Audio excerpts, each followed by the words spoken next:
26 seanca të dështuara për konstituimin e kuvendit nuk janë thjesht një statistik. Shteti ynë ende nuk ka mekanizma për parandalimin e hershëm të kërcënimeve. Shemsi Batiri është hetuar në vitin 2019 për gjëra të njëjta, së bashku me birën e tij.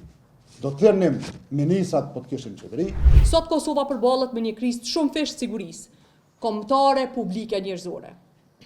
Vetëm në operacionin e fundit të Prokurorisë Speciale të Kosovës, i koduar Qielli i Thyer, është arrestuar një prej organizatorëve kryesor të një rrjeti të trafikut të drogës. Ky individ nuk është thjesht një emër i botës së krimit. Ai, si duket, është i afërt me lëvizjen vetvendosje dhe udhëheqësinë e saj. Një figurë që ka qenë i pranishëm në fushatat e tyre, në aktivitetet e tyre politike, në strukturimi organizuar ka hyrë në politikë, dhe politika ka hapur dyert për të. Kjo është linja e kuqe që është kaluar. 26 seanca të dështuara për konstituimin e kuvendit nuk janë thjesht një statistik. Janë simboli një bllokade të qëllimshme. Është pengmarrje politike. Dështimet e ish-qeverisë Kurti në të gjitha aspektet e sigurisë janë të pamohueshme dhe të rrezikshme. Në spari, qeveria Kurti ka lënë pas një trashëgimi të thellë të dëmtimit të marrëdhënieve strategjike me aleatët tonë, Shtetet e Bashkuara të Amerikës, Shtetet e Kuintit dhe Bashkimin Evropian.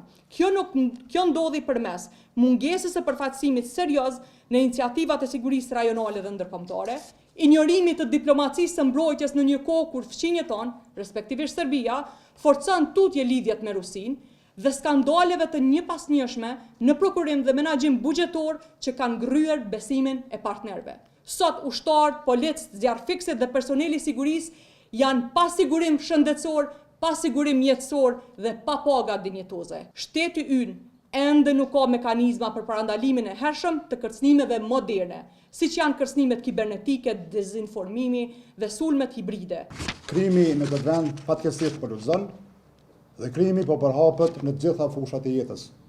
Policia e Kosovës ka rezultate, mirë po ka vështirësi. Ka vështirësi për shkak se ka shumë skandale. Dhe pse më të ketë skandale? Kur arrestohet ansambleisti i vetvendosjes për narkotik në Shqipëri para 2 vitesh, tash arrestohet eksponent i lëvizjes vetvendosje, i pikës qyteti i vjetër të degës së Prishtinës. Njeri i cili është kudo në takime, nuk është një adhurues i lëvizjes vendosje i thjesht, nuk është një militant i thjesht, por njeri që merr pjesë në çdo takim të kësaj pike të lëvizjes vendosje. Nuk është rastësi. Pra, zoti Shemsi Batiri është hetuar në vitin 2019 për gjëra të njëjta, së bashku me birën e tij, me djalin e tij.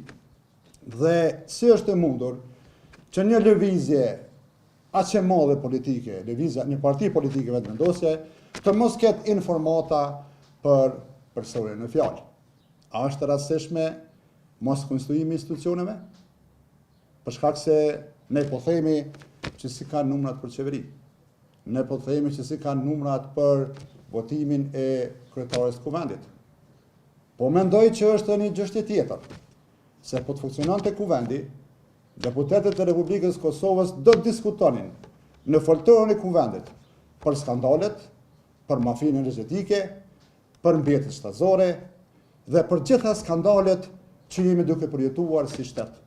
Do të diskutonin edhe për familjarë që licencojnë kompani për shitblerjen e rrymës, do të thirrnim ministrat po të kishin qeveri në interpelancë, do të thirrin nëpër komisione dhe ndoshta ky është qëllimi që mos kemi mundësinë që në Parlamentin e Kosovës, që në komisionet parlamentare mos të diskutojmë çështjet që janë jetike për këtë vend, çështjet e skandaleve, keqmenaxhimit dhe të zhytjes së kësaj qeverie në botën e krimit.